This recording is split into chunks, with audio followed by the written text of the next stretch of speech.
journalistes commentent l'actualité politique ce dimanche. Face à Binta Diallo, Moustapha Diop de Walfadjri et Babacar Dione, journaliste consultant. Le dialogue politique est-il sous de meilleurs auspices? L'opposition encore une fois divisée sur la question avec la création du groupe des quatre. La crise qui secoue le PDS, fallait-il s'y attendre? Entre autres questions au menu de Remue Ménage.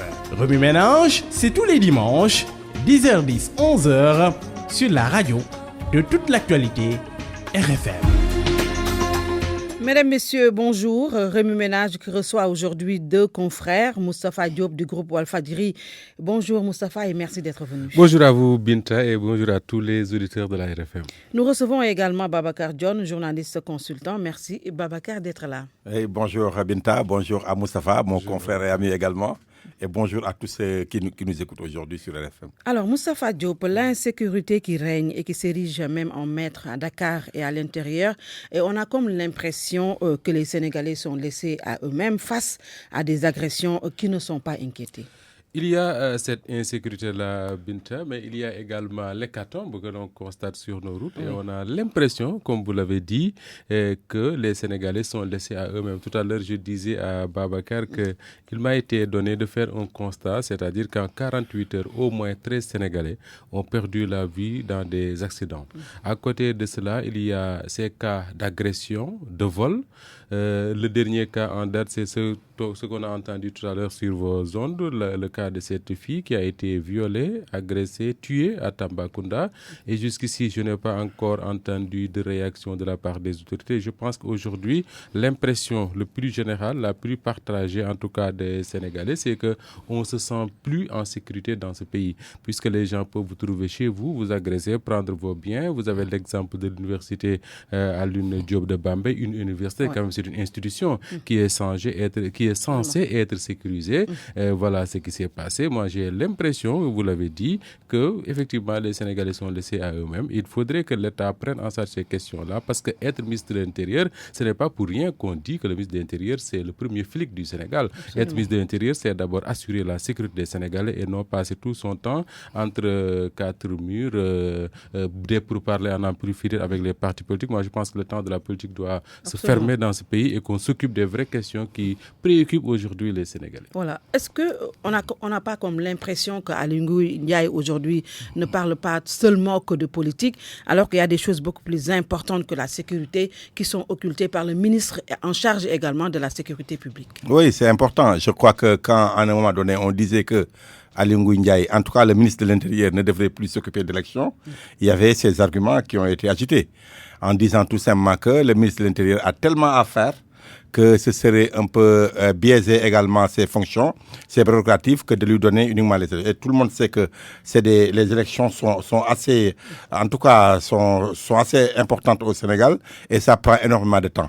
Aujourd'hui, on va commencer des négociations et le dialogue et le ministre de l'Intérieur sera au cœur de tout cela. Donc, je crois que c'est... Mais je crois que ce n'est pas uniquement Aly Ngouille Ndiaye. C'est quelque chose... Si le constat avait été fait il y a juste quelques semaines ou quelques mois, on aurait pu comprendre. Mais je crois que depuis, on se rappelle d'Abdoulaye Daouda Diallo en 2017, avec toutes les mesures, les 11 mesures qui ont été prises par le gouvernement, par rapport donc aux accidents de la route, par rapport également à l'insécurité et tout. Je crois que ça continue donc à défrayer les chroniques, mais je crois qu'il ne suffit pas au ministre, en tout cas au gouvernement, de continuer à parler, mais tout simplement de prendre des mesures. Aujourd'hui, par rapport aux accidents, je crois que les causes ont été édifiées. Les gens en parlent tous les jours. La presse interroge tous les jours les acteurs, en tout cas de la sécurité routière, que ça soit même l'AGEROUTE. Avant-hier ou hier, je suivais un débat sur une chaîne de télévision. On a parlé. Je crois que les constats sont là. Mais maintenant, il reste au gouvernement de sévir. On connaît également l'indiscipline des Sénégalais, c'est connu. Est-ce qu'on peut continuer dans un pays qui se dit, en tout cas, géré de manière démocratique, ou dans un pays où il y a des autorités qui ont été élues également pour gérer la sécurité des biens et des personnes, qu'on puisse en arriver là. Il y a tellement de sang au Sénégal qu'on en arrive à avoir peur. Que si c'est pas sur les routes, c'est également dans les maisons.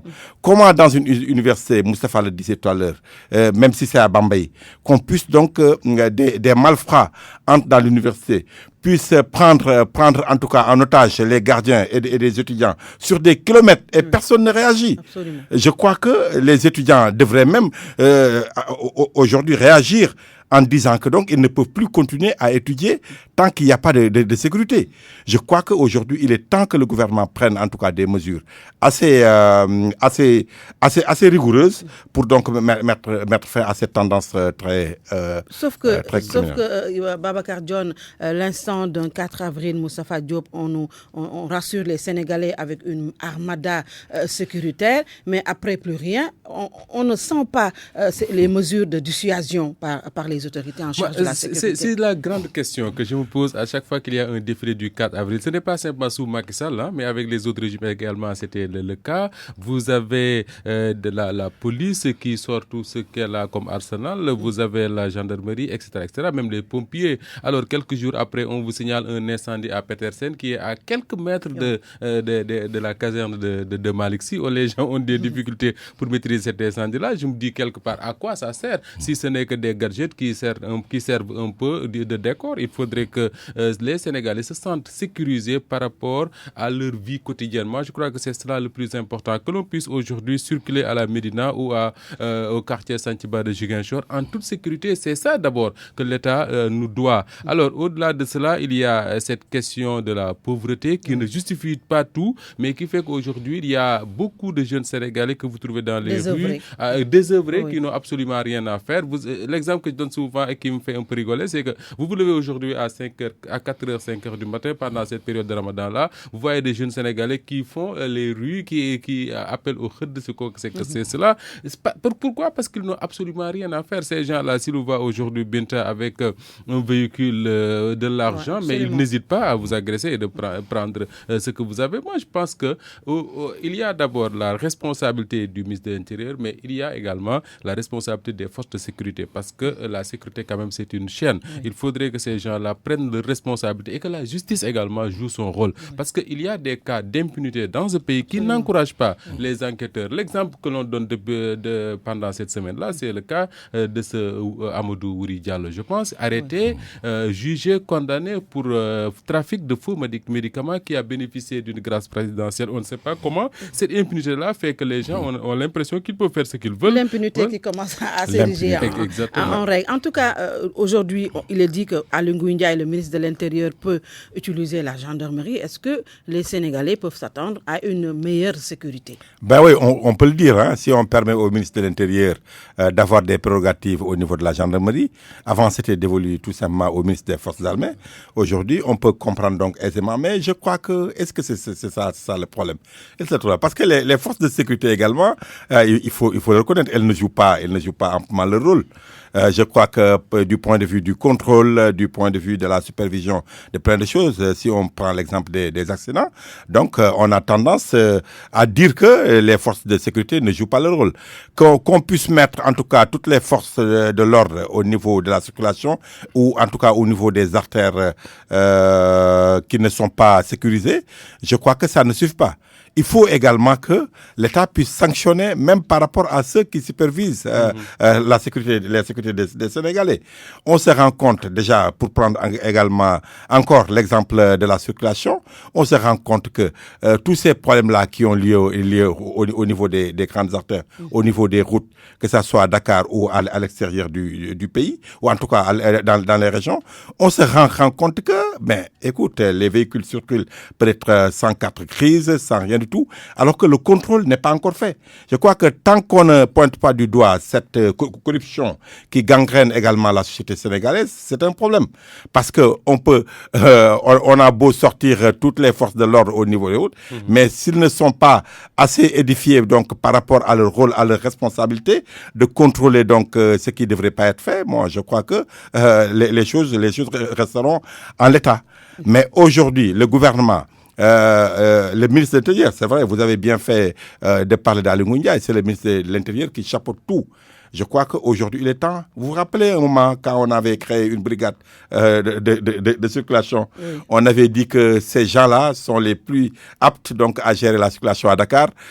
Il y a également les ASP, les agents. Les ASP. Oui, les Mais ASP. on se demande, aujourd'hui, les ASP, je les vois souvent dans des trucs privés. Et pourquoi l'État ne travaille pas avec les agents de sécurité privés qui sont quand même formés Oui, oui, ça en peut la se matière? faire.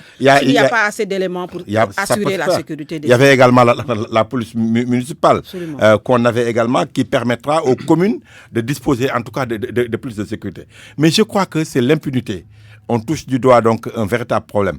Moustapha l'a dit tout à l'heure, tant qu'il y a cette impunité-là, tant que quelqu'un, un malfrat, peut faire ce qu'il veut, sans pourtant être sûr d'être condamné, c'est un problème. On parlait par rapport aux accidents de nouvelles lois. Non, la loi existe. C'est vrai que si tu le fais, c'est un homicide involontaire. Mais quand il y a une enquête et qu'on se rend compte que le chauffeur est à 90%, par exemple, responsable de ce qui est arrivé, moi je crois qu'il n'y a plus lieu de parler d'homicide involontaire. C'est un homicide volontaire. Oui. Parce que il ne suffit pas peut-être en tout cas de faire un accident en se disant, en étant conscient qu'on l'a fait exprès, mais non. Mais quand on ne prend pas toutes ses responsabilités jusqu'à créer des accidents au niveau de la route qui peuvent créer de nombreuses morts, moi je crois que... Mais quand on sait aussi qu'on ne sera pas inquiété, Moustapha, vous avez lâché le mot l'impunité qui est pratiquement partout dans ce pays, même jusque dans la gestion de nos deniers publics, avec la dernière affaire qui se passe à la SNHLM, qui a été révélée par les agents, le directeur et son PCA qui gaspillerait les ressources de la société. SNHLM est juste la dernière de la classe des sociétés publiques qui ne gèrent pas de façon vertueuse et sobre les deniers des Sénégalais. Alors, moi je crois que c'est à ce niveau-là que le régime du président Macky Sall a véritablement échoué. Pourquoi? Parce que si on remonte un peu le temps et qu'on aille un peu vers la dernière campagne présidentielle, il y a eu beaucoup de critiques sur la gestion du régime, sur le bilan, mais l'opposition elle-même n'attaquait pas trop le régime de Macky Sall sur le bilan, disons, matériel. Le plus grand débat, c'était autour de l'impunité, autour de ce traitement-là de la justice qui fait que si vous êtes du côté du pouvoir, vous pouvez vous permettre tout ce que vous voulez. Si vous êtes de l'autre côté, à la moindre faute, vous allez en prison. Le maire de la capitale est aujourd'hui en prison pour une affaire estimée à 1,8 milliard. Ça fait des années qu'il est en prison, alors qu'à côté, il y a eu des enquêtes qui ont épinglé des dignitaires du régime sur des montants allant au-delà de ces 1,8 milliard là. Je ne dis pas qu'ils ne l'ont pas fait, mais je me dis simplement que dans ces genres d'affaires, il faudrait qu'il y ait au moins un début d'enquête. Si vous allez dans des pays comme la France, puisque c'est la référence pour le Sénégal dans ce domaine-là, le journal Mediapart a obligé plusieurs fois des magistrats à se saisir et à mener des enquêtes, arrêter des responsables politiques. Aujourd'hui au Sénégal, vous avez des journaux qui vous sortent tous les jours des scandales. Le procureur ne bouge pas la plus petite main. Vous avez à côté ce qui s'est passé à la SNHLM qui a été révélé par les travailleurs eux-mêmes. Moi, je me dis quelque part que même si on peut préjuger que bon, le directeur ne l'aurait pas peut-être fait, il faudrait qu'il y ait des enquêtes. Parce que ce sont ces enquêtes-là qui permettent de situer des responsabilités. Et si les responsabilités sont situées, il n'y a plus d'impunité. Parce que l'intérêt dans cette affaire-là, ce n'est pas d'envoyer Massamba ou Mademba en prison, mais le plus important, c'est qu'on sache au moins que si Babacar occupe des fonctions, il y a un œil qui regarde, il y a quelqu'un qui veille, et qu'à tout moment, on pourrait auditer votre gestion. Et si les choses ne se passent pas normalement, on vous envoie en prison. Mais aujourd'hui, vous avez des gens qui ont été épinglés par des organes de contrôle de l'État du Sénégal, je dis bien de l'État du Sénégal, et qui siègent dans le gouvernement. Et ça ne dérange personne. Oui. Alors, le président de la République, Babacar Dione, avait quand même promis aux Sénégalais une gestion sobre et vertueuse, mais à l'arrivée, on a comme l'impression que la gestion gabégique des directeurs, de ceux qui gèrent les deniers publics se sont érigés en règle. Il y a eu l'affaire du coude avec Cherti Omar Anne, épinglé par l'OFNAC, les corps de contrôle de l'État, la Poste, le Prodac sous Mbambeignan, mais jusqu'à présent, rien, personne ne dit rien, pas d'enquête, rien du tout. Oui, c'est ce qui... Ils sont même promus. Non, c'est ce qui pose problème. C'est vrai, le cas de Cheikh Omar Anne est assez édifiant. Cheikh Omar qui était au coude, c'est vrai qu'on ne dit pas qu'il est est fautif. Oui. Mais au moins que le procureur puisse sévir et qu'on sache s'il a été réellement fautif ou pas. Et ce qui est arrivé donc à beaucoup de responsables de la paire. Quand c'est l'opposition, c'est vrai. Sous Wade, j'aime toujours à rappeler que on a vu au moins des responsables qui ont été épinglés et mis même en prison. Ouais. Il y a le cas de Modibo Diop et également le directeur de la LONASE, Baylawan. Aujourd'hui, on n'en a pas encore vu sous Wade. Sous Macky Sall. Ça pose problème. Alors que l'OFNAC a été créé, comme il avait lui-même dit, pour eux. Donc jusque-là, on n'a pas vu donc un responsable de la paire, ou en tout cas du pouvoir sous Macky, être véritablement inquiété. Au moment où également le président Macky Sall pointe du doigt ce gâchis, le train de vie de l'État, jusqu'à dire que lui-même, il a pris des mesures énergiques au niveau de la présidence pour diminuer ses factures. Le resserrement. Oui, le resserrement et tout ça. Mais on a l'impression que ça change pas grand-chose. Ce qu'on attend de l'État, tout simplement, c'est déjà par rapport même à la diminution, à la compression de tous ces postes-là, de toutes ces agences, cela permettrait au moins d'économiser. Mais ce n'est pas... C'est vrai, c'est important d'économiser les factures de téléphone et d'eau, ou à la limite d'électricité, mais ça ne suffit pas. Il ne suffit pas également de prendre un billet en classe économique de Air Sénégal pour pouvoir dire que donc on est en train de diminuer le train de vie de l'État. Non, je crois que c'est tout un processus. Et aujourd'hui, tant que le président Macky Sall également ne pointe pas du doigt ses propres responsables qui sont en train de gérer de manière incompatible à la rigueur budgétaire les fonctions qu'on leur a données, non, ça pose problème. On a comme l'impression, c'est vrai, il y a une justice à double vitesse. Quand c'est les gens de l'opposition ou qui ne sont pas encore militants de la paire, on a l'impression que donc vraiment ça pose problème. Aujourd'hui, c'est très important de le dire. L'impunité au Sénégal pose problème. Aujourd'hui, on a comme l'impression que quand on est dans l'État, dans un pays où vraiment l'État, c'est vrai, est trop puissant, c'est trop cette propension de l'État du Sénégal à être partout est très inquiétante. Parce que je le dis, parce qu'il y a le secteur privé qui est là. Aujourd'hui, il y a d'autres Sénégalais qui sont en train de faire ce qu'ils pensent être nécessaire comme travail. Mais ils ne sont pas protégés. Du tout. Même du point de vue, par exemple, de l'économie. On a comme l'impression que quand on est un fonctionnaire, tout est permis aux fonctionnaires. Oui. Quand on est dans le secteur privé, on est laissé en rade.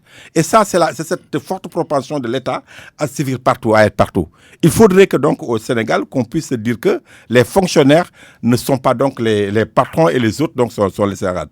Même si on n'est pas bien payé en tant que fonctionnaire, on parvient à régler tout ce qu'on veut parce qu'on est fonctionnaire. Parce qu'on sent qu'il y a une certaine solidarité, pour ne pas dire une certaine complicité de corps, qui fait que donc ces fonctionnaires-là sont assez protégés. Il y a quelqu'un qui donnait des exemples par rapport à la justice. Tous ceux qui sont sortis de l'ENA, en tout cas, que ce soit les inspecteurs des impôts, que ce soit les magistrats, ils ont fait les mêmes bancs ou à la limite les mêmes promotions. C'est très difficile de voir. Il y a Barthélemy qui le disait. Jamais on voit, par exemple, un magistrat en prison. Jamais. Jamais. Alors que il disait quand il est sorti de prison, on voyait, il a cité un certain nombre de fonctions, en tout cas de fonctionnaires qui étaient en prison, que ce soit des avocats, que ce soit d'autres personnes, des DG ou autres. Mais jamais on ne voit un magistrat. Pourquoi? Parce que justement, ce sont les magistrats qui envoient les gens. C'est cette complicité également de corps qui pose problème. Oui. Donc je crois que c'est un problème de fond. On attendait bien sûr du président Macky Sall, en tant que jeune président, en tant qu'également quelqu'un, surtout par rapport à ce deuxième mandat. Il ne se présente pas. C'est là où il devrait donc prendre des mesures énergiques. C'est vrai qu'il a diminué, qu'il a changé le gouvernement presque à hauteur de 50%, mais ça ne suffit pas. Il faut qu'il montre à ces gens que... En tout cas, les ministres conseillers sont en train de revenir. Oui, par rapport à ce resserrement, à ce recentrage, c'est bien de plaider pour une austérité, mais est-ce que charité bien ordonnée ne devait pas commencer par soi-même? Moustapha Diop, le président de la République, le budget de la présidence a quand même connu une hausse. Oui, le président qui voyage tous les jours avec toute une délégation, ça devait commencer par là. Moi, ce qui me gêne davantage dans ces annonces-là du président Sall, c'est qu'il y avait une posture qui faisait un peu sa force, c'est-à-dire l'immunité de l'homme d'État qui se dit quelque part qu'il ne peut pas tout faire. Mais si vous analysez un peu les propos du chef de l'État après sa réélection et les premiers actes qu'il a posés, vous avez l'impression que finalement il se prend pour l'homme providentiel, celui qui doit tout faire au Sénégal, qui doit régler tous les problèmes avant de partir. Quand j'ai entendu le secrétaire général du gouvernement, Maxime Simon Ndiaye, à l'annonce de cette cette intention de supprimer le poste de Premier ministre, il a dit il nous faut un recentrage d'abord au sommet, ensuite à la base. Moi, j'ai tiqué parce que dans tous les pays aujourd'hui du monde, les grandes démocraties, c'est la décentralisation. Le président, on essaie de diminuer ses pouvoirs. Le président Macky Sall, lui, renforce ses pouvoirs. Il supprime le poste de Premier ministre. Donc, tout va vers le président Macky Sall. On a l'impression qu'il se prend finalement pour un Paul Kagame sénégalais, ce qui est loin d'être le cas puisque le Rwanda n'est pas le Sénégal. Ce n'est absolument pas la même histoire. Nous n'avons pas les mêmes attitudes. Nous n'avons pas la même façon de pratiquer la démocratie. D'ailleurs, la liberté d'expression que nous avons au Sénégal, ce n'est absolument pas du tout la même au Rwanda. Alors, quand on a un président comme ça qui croit, moi j'ai l'impression qu'il a l'intime conviction que lui, Macky Sall, il doit régler les problèmes des Sénégalais. Quelle que soit la manière, s'il faut taper par-ci, par-là, il faudrait qu'il règle les problèmes des Sénégalais. C'est pourquoi, Binta, quand il parle d'austérité, quand il parle de gestion sobre et vertueuse, c'est peut-être pour les autres. Mais pour lui, il faut renforcer les pouvoirs, il faut renforcer le budget de la présidence pour justement permettre au président de pouvoir agir partout comme il veut et quand il le veut. Et ça crée des dangers. Pourquoi? Parce qu'à la présidence de la République, vous avez aujourd'hui des agences qui sont logées là-bas, qui ont des budgets estimés à plusieurs milliards de francs CFA. Les organes de contrôle, est-ce qu'ils pourront faire leur travail par rapport à ces agences-là? Tout cela pose problème. Et au moment où on parle d'austérité, où on dit d'ailleurs, j'aime bien cette analyse de notre confrère Momara Diong qui disait, juste après les élections présidentielles, que le président Sall va après à un dialogue, non pas pour régler des problèmes politiques, mais simplement parce qu'il sait qu'on va vers une période extrêmement difficile où il y aura certainement une augmentation des prix des denrées. Et le président lui-même a commencé à le faire parce que le 1er mai, il annonce pratiquement une augmentation du prix de la tonne de ciment. Le carburant va connaître une hausse certainement. Et ça parce qu'il avait tout bloqué avec l'année sociale. Il avait tout bloqué avec l'année sociale.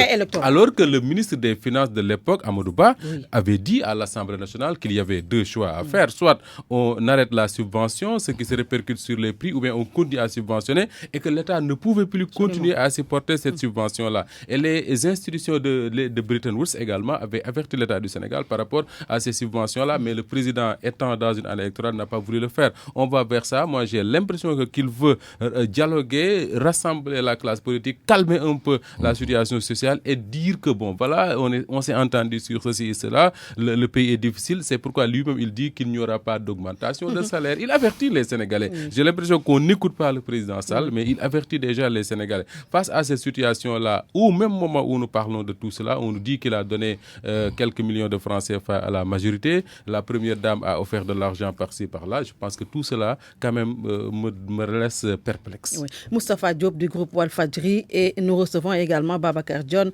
journaliste consultant dans Remue Ménage. Alors, il n'y a pas que la politique, Babacar Dione, dans ce pays.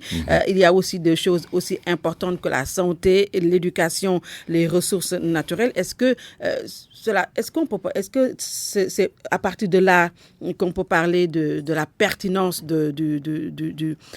comment ça s'appelle de la proposition, du professeur Amsatou Sow Sidibé sur la mise en place d'une commission nationale du dialogue, une commission neutre qui ne va pas seulement se pencher sur la politique, mais sur d'autres questions aussi importantes les unes que les autres. Bon, de toute façon, ce qu'il avait dit, le président Macky Sall, il avait parlé de dialogue inclusif.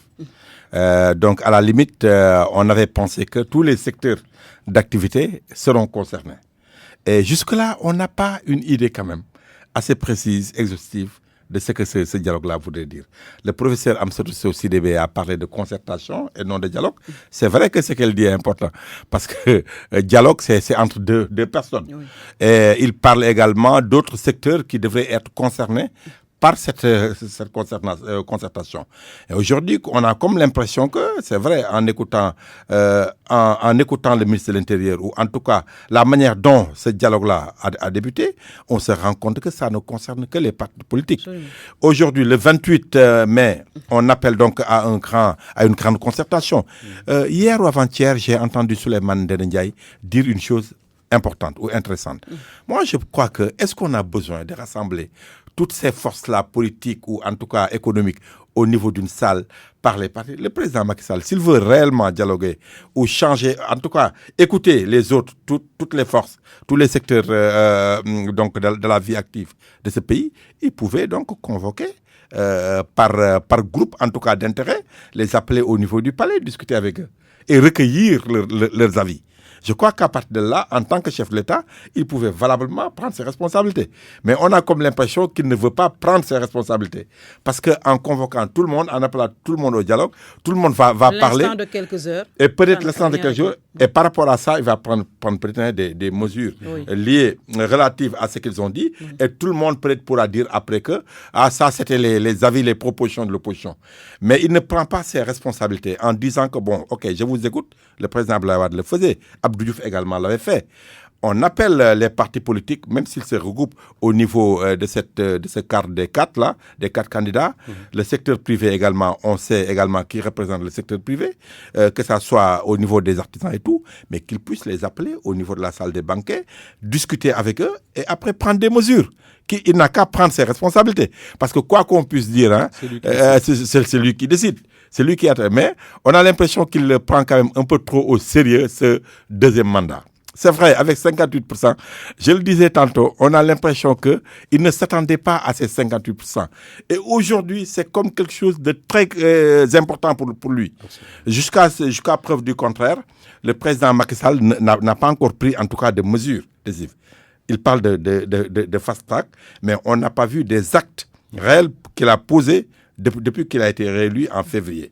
Même par rapport à ce gouvernement-là, on a senti qu'il y a eu un peu, en tout cas, d'hésitation par rapport donc aux membres du gouvernement. Ce qu'on attend du président Macky Sall, c'est lui qui a été réélu à 50%, tout le monde le dit. Mais il n'a qu'à prendre ses responsabilités. Et on ne peut pas quand même parler de politique tout le temps. Avec 300 partis, je ne sais plus. Est-ce qu'on peut, disons, avoir un accord par rapport à tout ce qui sera dit?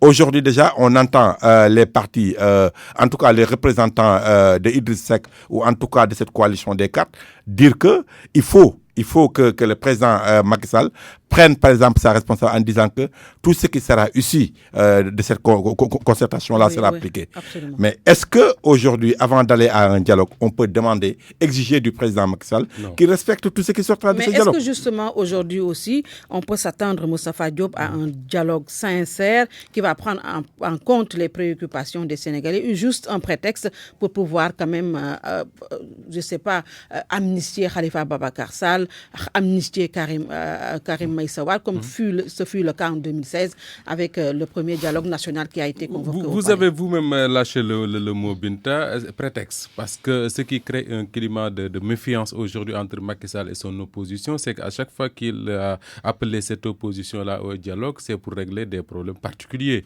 Quand il y a eu le 28 mai, je crois, 2016, on a rassemblé toute la classe politique, toutes les organisations de la société civile au palais pendant au moins 4 heures ou 6 heures de temps. Ce qui s'est passé après, c'est que Karim Wade a été gracié et exilé.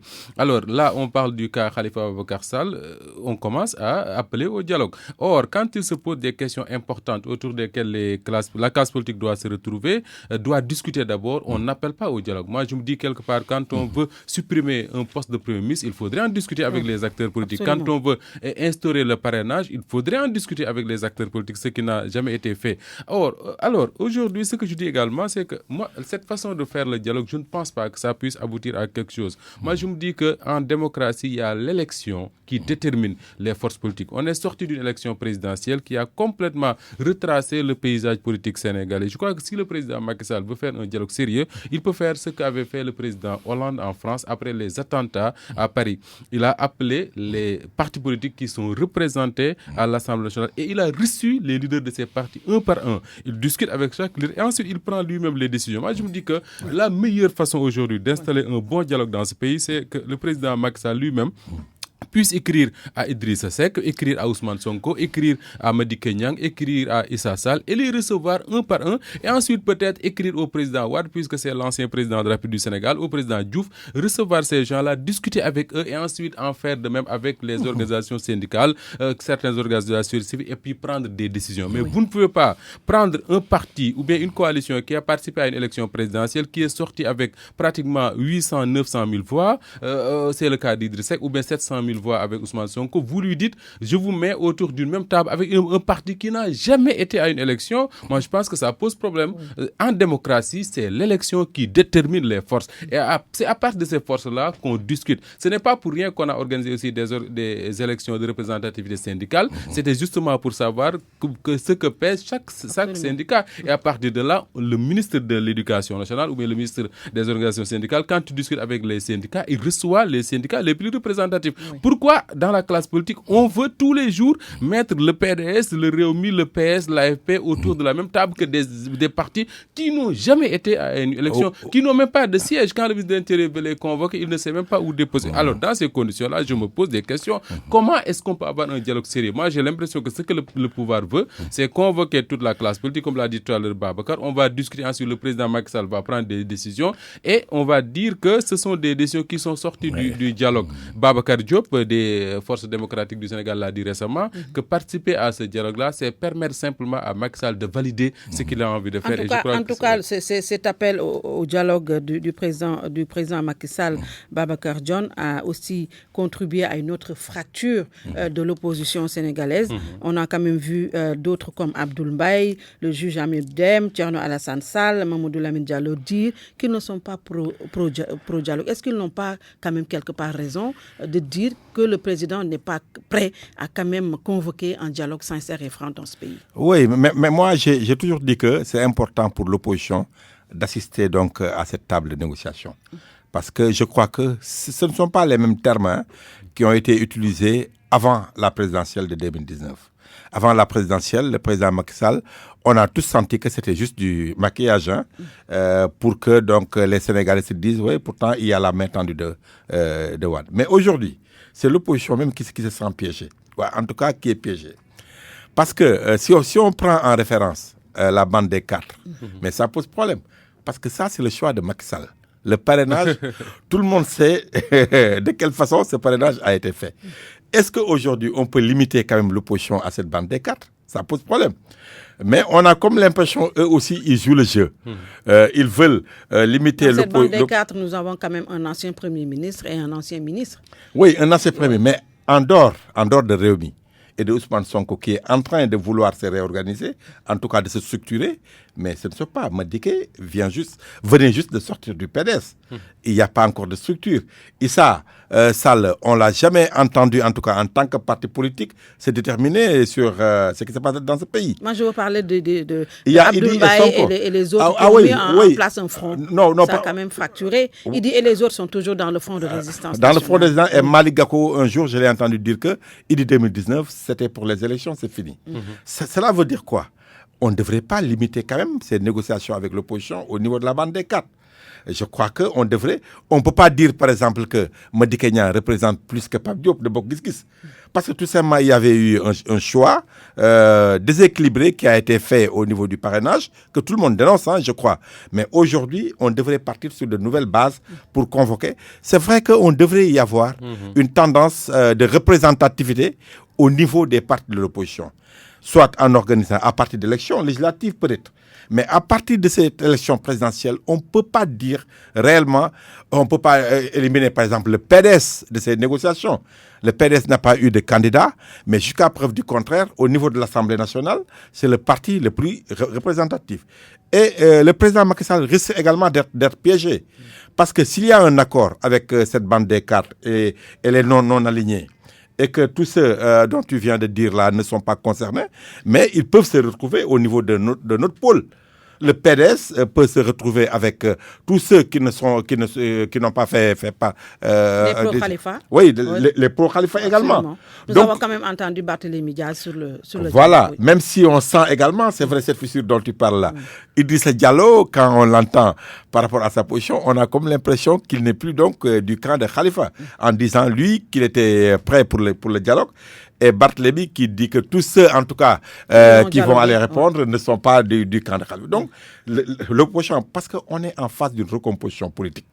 Après l'élection présidentielle, il y a une recomposition politique. C'est vrai qu'on ne parle plus maintenant des partis comme le PS et l'AFP, qui ont été pendant longtemps, pendant au moins 7 ans avec le président Macky Sall, une recomposition au niveau de l'opposition.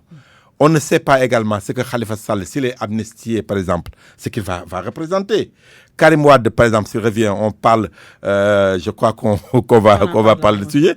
Mais Abdou Mbaye, peut-être, qui représente moins en tant que leader de parti, mais je crois que s'ils font bloc autour d'un pôle, ça risque de faire mal. Et le président Macky Sall n'a pas intérêt, s'il veut apaiser le climat politique et social par rapport à ces 5 ans, n'a pas intérêt à limiter le dialogue au niveau de cette bande des quatre. Je crois qu'on devrait s'ouvrir, demander à l'opposition présidente d'être représentée et recueillir leur avis. À part de là, il peut appeler donc en tout à cas, cette opposition dont vous parlez a quand même obtenu gain de cause Moustapha Diop avec la mise en place d'une commission neutre pilotée par une personnalité indépendante. Mais l'opposition s'est encore fracturée autour de ce dialogue politique. Est-ce que cela veut dire que nous allons partir à un dialogue politique qui ne sera pas très... qui ne va pas réunir toutes les franges de l'opposition sénégalaise. Je crois que un dialogue inclusif. Cela est déjà fait pour la bonne et simple raison qu'il y a des forces de l'opposition qui ont dit clairement qu'ils ne participeront pas à ce dialogue-là. Le Parti démocratique sénégalais a fait un communiqué pour dire simplement qu'ils restent ouverts au dialogue, mais que tant qu'Aly Ngouille Ndiaye est là, ils ne participeront pas au dialogue. Et tant que Khalifa Sall ne sort pas de prison, ils ne participent pas. Tant que Karim Wade ne revient pas, ils ne participent pas. Donc ce sont des préalables que je vois difficilement le président Macky Sall satisfaire dans le contexte actuel. Et la révision du procès de Karim Wade. Mais bien sûr, d'ailleurs, il demande révision du procès, c'est encore plus exigeant. Absolument. Alors tout cela fait aujourd'hui que le président va dialoguer avec une partie de l'opposition et non toute l'opposition. Moi, je dis simplement que au-delà peut-être des résultats de la présidentielle, Babacar a raison, qui ne déterminent pas les forces des uns et des autres, mais ça permet au moins de faire une lecture de cette recomposition-là qui est en train de se faire dans l'opposition sénégalaise. Et je dis que j'ai l'impression que dans cette affaire, c'est l'opposition elle-même qui a aujourd'hui intérêt à dialoguer avec le pouvoir. Pourquoi? Parce que pendant 7 ans, pendant les 7 premières années, pendant le premier mandat de 7 ans du président Macky Sall, l'opposition a mené plusieurs combats. Ils ont essayé d'imposer des coups de force au pouvoir. Le pouvoir n'a jamais flanché. Macky Sall a toujours gagné ses combats. Absolument. Il a toujours fait tout ce qu'il a voulu dans ce pays. L'opposition n'a rien pu faire. Le parrainage, la suppression du poste, peut-être même d'autres questions avant. Alors, à partir de ce moment-là, le président est réélu pour un mandat de 5 ans. Normalement, en principe, comme dit son ancien ministre de la Justice, il ne devrait pas se présenter en 2019. Je me dis que c'est le moment de dialoguer, ne serait-ce que pour comprendre ce qui s'est passé à la présidentielle de 2019, ne serait-ce que pour pouvoir participer au nettoyage du fichier électoral qui pose aujourd'hui d'énormes problèmes parce que l'opposition ne sait absolument rien de ce fichier-là. Ne serait-ce que sur des questions comme ça, et je pense que ce serait intéressant de participer à ce dialogue. Mais malheureusement, Babacar l'a dit, et je partage cet avis-là, c'est qu'on va dialoguer en rang dispersé. Absolument. Il y a des pôles qui vont y participer et d'autres pôles qui vont rester en marge de ce dialogue-là. Et demain, ils diront simplement que ce qui a été décidé ne nous engage pas. Oui. Alors, la société civile, Babacar, a quand même proposé 2 profils pour diriger la commission neutre du dialogue politique, la commission indépendante. On n'a pas encore donné la dénomination de cette commission-là. Ouais. Mais est-ce que les profils Mazid Ndiaye et professeur Babacar Gueye, assistés par des universitaires, ce sont de bons profils? Oui, quand même, c'est de bons profils. On en a assez parlé par rapport à Mazid Ndiaye et le professeur Babacar Gueye, qui même à un moment donné, on se rappelle, a pris donc carrément fait cause pour la société civile par rapport à certains choix du président Macky Sall, même sur le cas Khalifa Sall. Je crois que ça peut amener un certain nombre de problèmes. En plus que j'ai entendu des responsables de l'APR dire que donc ils sont pas autonomes ou indépendants. Souleymane Ndéné, que j'ai écouté, peut-être c'est pour cela que je rappelle souvent ses propos, a donné comme nom Kader Boye, le professeur Kader Boye, et peut-être une autre personne. Moi, je crois que c'est pas ça qui est bon. L'essentiel, c'est que la majorité a accepté le choix de personnes indépendantes pour diriger cette commission. La société civile, quand même, a un rôle, c'est vrai, important à jouer.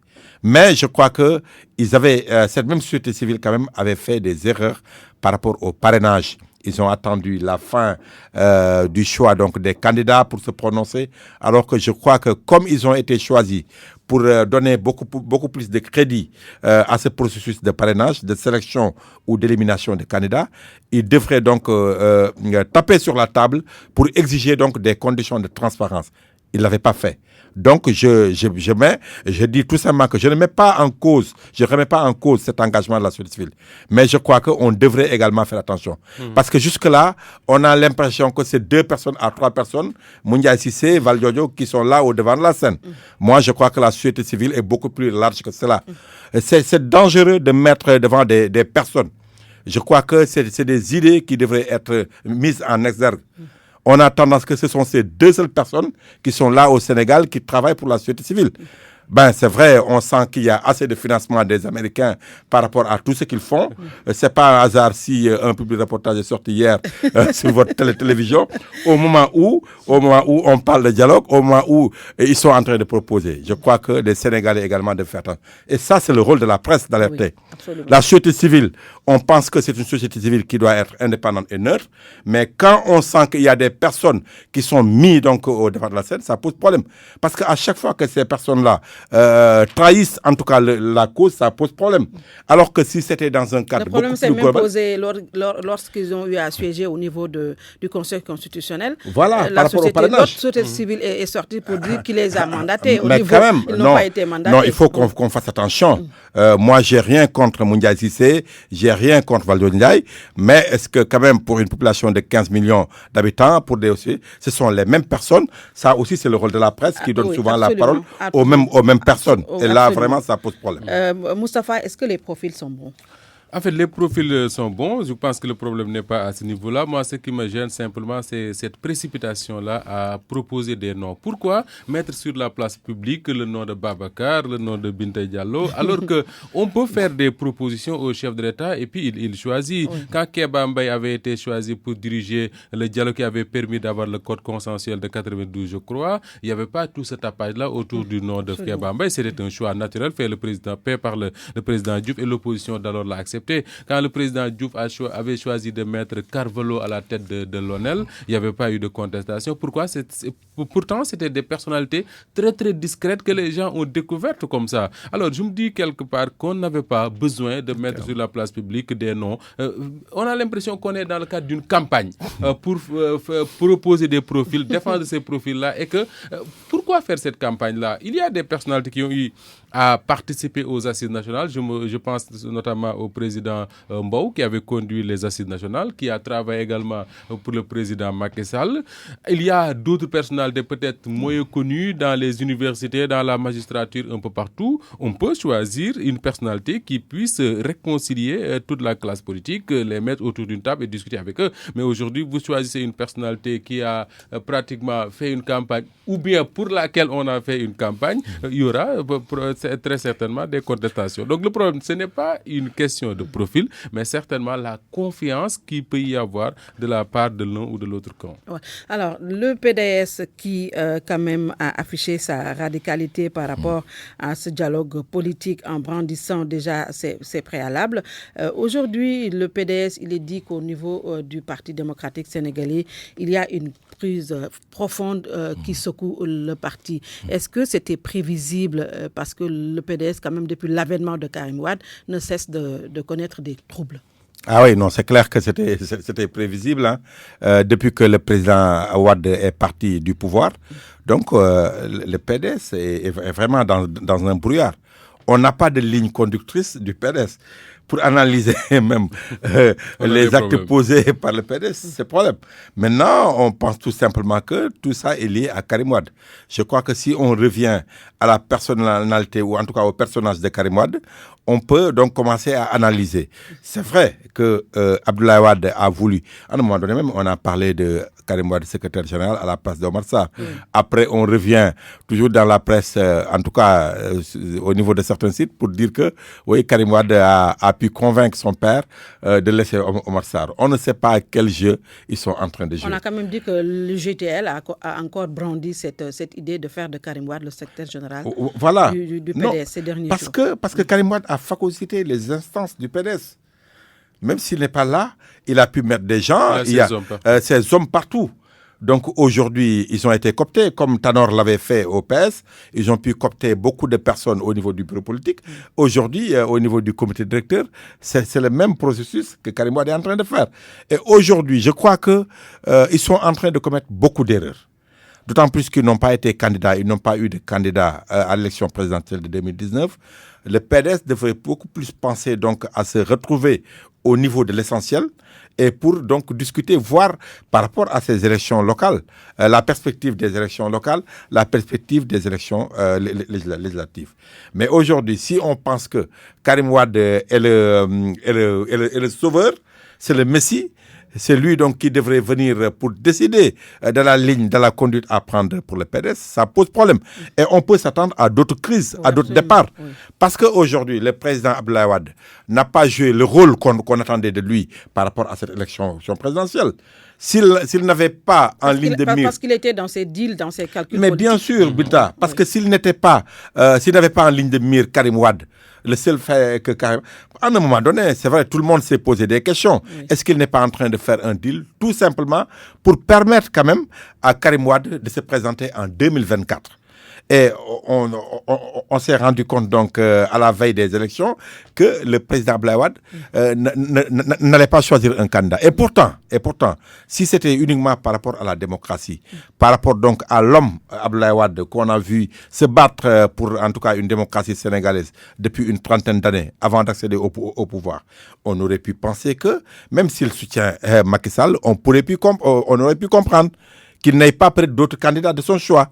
Mais se taire sans prendre de décision par rapport à une élection aussi majeure qu'une présidentielle, ça pose problème. Et aujourd'hui, c'est en train de se refléter au niveau du PDS. Alors, jusqu'où peut mener cette situation qui sévit au niveau du PDS, le Parti démocratique sénégalais? Moi, j'ai l'impression que le grand problème du PDS aujourd'hui, c'est que ce parti-là, les responsables de ce parti veulent continuer à raboter au lieu de donner de grands coups. Il arrive un moment où, s'ils sont convaincus que c'est Karim Wade le sauveur, comme dit Babacar, il faut simplement donner de grands coups, c'est-à-dire organiser un congrès, s'attendre peut-être même à une implosion du parti, oui, que certaines forces quittent le parti et que le parti soit reconstruit autour de la personnalité de Karim Meïssa Wade. Je crois qu'on ne peut pas faire l'économie de cela parce que je ne vois pas certains responsables du PDS accepter comme ça que Karim Wade rentre au pays et prenne le parti comme l'héritage de son père et que tout se passe très bien comme s'il n'y avait pas de problème. La crise va continuer, c'est l'impression que j'ai et je suis convaincu que si le PDS veut faire l'économie d'un congrès qui peut-être va aboutir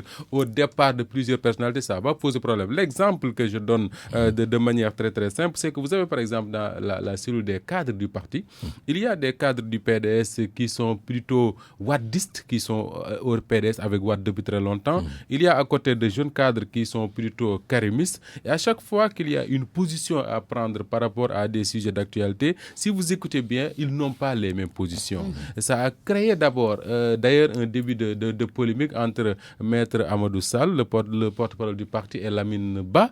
Pourquoi? Parce que Maître Sall dit simplement qu'ils avaient, avant la présidentielle, consenti que personne ne devrait prendre la parole parce que ce n'était pas très clair, on ne sait pas ce qu'il faut dire, ce qu'il ne faut pas dire. Et Lamine Ba a dit clairement qu'il n'était pas obligé, lui, de respecter ces consignes de Maître Amadou Sall. Vous voyez, ce sont donc des cas qui sont symptomatiques de ce qui se passe au Parti démocratique. En temps également, ils ont changé de porte-parole. De porte-parole, exactement, parce que les positions de Babacar Gaye par rapport à l'actuel... Il avait besoin de recouvrer sa liberté aussi. Exactement. Donc tout cela fait qu'aujourd'hui, il y a au PDS des gens qui sont des wadistes purs et durs, et il y a à côté de ces gens-là des gens qui sont des karimistes purs et durs, et il y a également un troisième groupe qui peut-être attend de voir sous quelle forme le vent va tourner et puis prendre position. Mais ma conviction, c'est que ce parti-là ne peut pas faire l'économie d'une implosion. Il faut que le Parti démocrate sénégalais implose et que ça soit reconstitué autour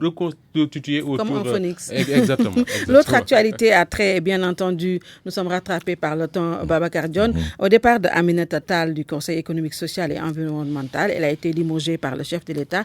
Qu'est-ce qui a pu perdre l'ex-troisième personnalité de l'État? Mais Binta, Aminata, en tant que personnage politique également, n'existait plus. Et je crois qu'une institution pareille, déjà, il y avait un problème. L'APR s'était senti écartée de toutes les institutions En tout cas, au niveau de l'Assemblée nationale, c'est Moustapha Niasse de l'AFP. Au niveau également du Haut Conseil des collectivités, c'est Ousmane Tanor Dieng. Et Aminata Tall également, qui n'était pas de la paire, un allié, c'est vrai, de la première heure, mais un allié quand même de Macky Sall. À un moment donné, il fallait donc mettre donc à la tête de ces institutions-là des responsables de la paire. Et Mimi, qui a été Premier ministre également, ne pouvait plus peut-être avoir moins que ce qu'il avait. Et on l'attendait à l'Assemblée nationale, ses partisans en tout cas, à l'issue des élections législatives passées, où on avait pensé que Moustapha Niasse allait partir. Mimi n'avait pas pu être président de l'Assemblée. Elle ne pouvait plus peut-être être Premier ministre, d'autant plus que le poste a été supprimé. Mais il restait une seule institution qui pouvait peut-être contenir l'envergure, hein, entre guillemets, de Mimi. Et Aminata Tall, on l'a vu, lors de la dernière élection, a voté à Dakar, à Yoff, pour repartir à Diourbel. Et vous vous en rendez compte, même quand on l'a évincé, personne n'a crié. À part quelques contributions que j'ai lues dans la presse, personne n'a crié.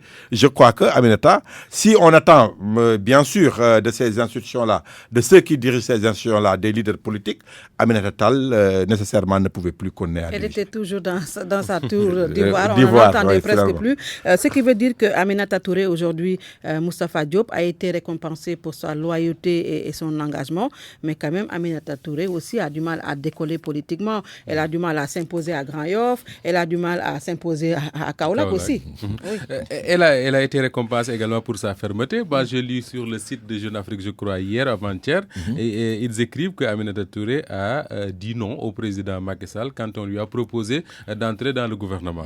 Donc, elle a été récompensée pour cette fermeté-là, certainement. Et le même journal dit d'ailleurs que le Conseil économique, social et environnemental est peut-être un placard doré ou bien un tremplin qui devrait servir à Aminata Touré pour revenir dans le jeu politique. Mais j'ai bien aimé la une du journal, je crois, le Times, je crois, Dakar Times ou quelque chose comme ça, qui dit qu'Aminata a été envoyée en maison de retraite. Mais quand on connaît un peu la personnalité d'Aminata Touré, on ne pense pas, je ne pense pas qu'elle puisse rester au Conseil économique, social et environnemental et mettre en veilleuse toutes ses activités politiques. D'autant plus qu'au Parti démocratique sénégalais, il va se jouer d'ici les prochaines années une lutte féroce pour la succession du président Macky Sall. Quand même. Paire, Si Macky Sall n'est pas à la paire, si Macky Sall n'est pas candidat en 2024, il ne devrait pas l'être. En principe, encore une fois, s'il ne l'est pas, il faudrait que les gens vont se battre pour sa succession. Aminata Touré, je ne vois pas cette dame-là se mettre derrière une autre personnalité de la paire après avoir soutenu Macky Sall. Elle a en tout cas ce bagou. Merci